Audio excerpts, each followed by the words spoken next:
MIG-21 এবং MIG-29 ক্যাটাগরির সমস্ত বিমানের স্বাস্থ্য পরীক্ষার সিদ্ধান্ত নিয়েছে ভারতীয় বায়ুসেনা। সেই কারণে আপাতত প্রশিক্ষণের ক্ষেত্রেও মিগকে ব্যবহার করা যাবে না এমনটাই জানিয়েছে বায়ুসেনা। স্বাস্থ্য পরীক্ষায় উত্তীর্ণ হলেই প্রশিক্ষণের জন্য ফিরিয়ে আনা হবে মিগ সিরিজকে। গত 8 মে রাজস্থানে একটি MIG-21 বিমান ভেঙে পড়ে। ওই দিন সকালে রুটিন ট্রেনিং এর জন্য সুরাটগড় থেকে রওনা দিয়েছিল MIG-21 বিমানটি। ভারতীয় বায়ুসেনা জানিয়ে দিয়েছে তাদের সংগ্রহে থাকা সমস্ত মিগ বিমানই এবার বাতিল করা হবে। তার পরিবর্তে ব্যবহৃত হবে দেশীয় প্রযুক্তিতে তৈরি তেজস।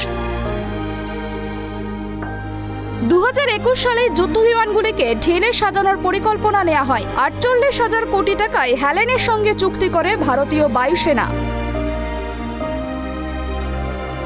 ভারতীয় বায়ুসেনায় MIG-21 যুগের অবসান। 1960 সালের পর থেকে বায়ুসেনার অন্যতম ভরসাযোগ্য যুদ্ধ বিমান ছিল সোভিয়েত থেকে আনা এই বিমান। তবে বেশ কিছুদিন ধরে MIG-21কে একেবারেই বাতিলের পরিকল্পনা করেছিল ভারতীয় বায়ুসেনা। গত 8 মে রাজস্থানে একটি বাড়ির ছাদে মিগ বিমান ভেঙে পড়ে 3 জনের মৃত্যু হয়। তারপরে তড়িঘড়ি MIG-21 বিমানের বাতিলের সিদ্ধান্ত জানিয়ে দেয় বায়ুসেনা। বেশ খানিকটা ওড়ার পরে বিমানটি আচমকাই রাজস্থানের হনুমানগড়ে ভেঙে পড়ে। একটি বাড়ির ছাদের ওপর ধসে পড়ে MIG-21। সঙ্গে সঙ্গে মৃত্যু হয় 2 মহিলার। ঘটনার খানিকক্ষণ পরেই আহত এক ব্যক্তিও মারা যান। ওই ঘটনার পরেই বিস্তারিত তদন্তের নির্দেশ দেয় বায়ুসেনা। এখনও সেনার তরফে সেই তদন্ত চলছে বলেই জানা গিয়েছে। গত 8 মে রাজস্থানে ভেঙে পড়ে MIG-21 বিমান। 1960 সাল থেকে এখনো পর্যন্ত 400 বার দুর্ঘটনার মুখে পড়েছে MIG-21। 2019 সালে MIG-21 পাকিস্তানে ভেঙে পড়ায় আটক হন অভিনন্দন বর্তমান। তারই মধ্যে ভারতীয় বায়ুসেনা জানিয়ে দিয়েছে তাদের সংগ্রহে থাকা সমস্ত মিগ বিমানই এবার বাতিল করা হবে। তার পরিবর্তে ব্যবহৃত হবে দেশীয় প্রযুক্তিতে তৈরি তেজস।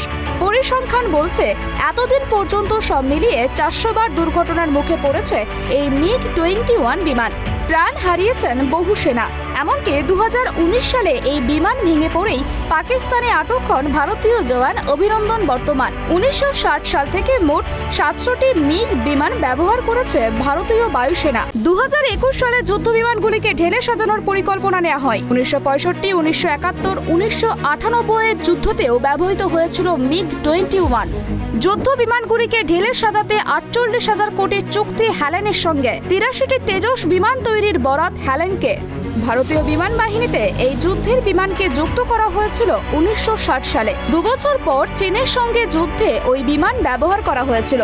পরে 1965, 1971 এবং 1998 পাকিস্তানের সঙ্গে যুদ্ধেও ভারতীয় সেনার মুখ রক্ষা করে ওই বিমান। তবে সময়ের সঙ্গে সঙ্গে অনেক আধুনিক যুদ্ধ বিমান তৈরি হয়েছে, যার অনেকগুলি এখন ভারতের হাতেই আছে।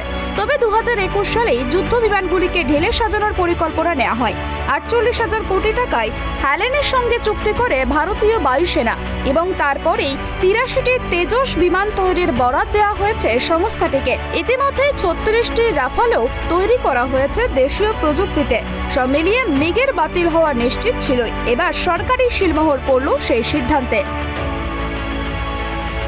Bureau report, tribe TV.